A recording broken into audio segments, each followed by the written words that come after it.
এটা 3 নাম্বার জন্য আসে গয়ে।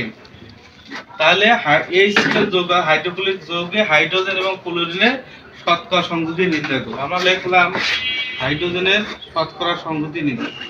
শতকরা সংযুতি সূত্র কি? মৌলের ভর। বলো কথা বলো।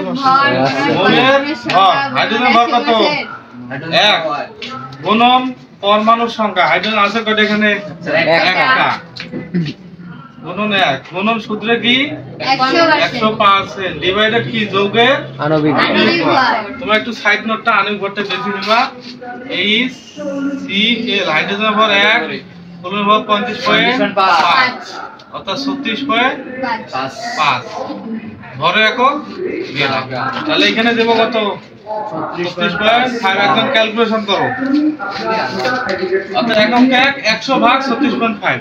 এবার দাও ক্লোরিনের শতকরা সংযুতি। তাহলে ক্লোরিনের ভর কত? 35.5। ক্লোরিন পরমাণুর সংখ্যা আছে কয়টা? একটা। গুণন সূত্রের 100% ডিভাইডেড 36.5 কত আছে এটা? 2.739 এটা কত আসে দাও তো? এই অঙ্কটা বুঝছেন রে? আসলে পাবেন। সূত্র কি? মৌলের ভর গুণন পরমাণুর সংখ্যা গুণন 100 ডিভাইডেড আণবিক ভর। এটা কত আসে? 97.26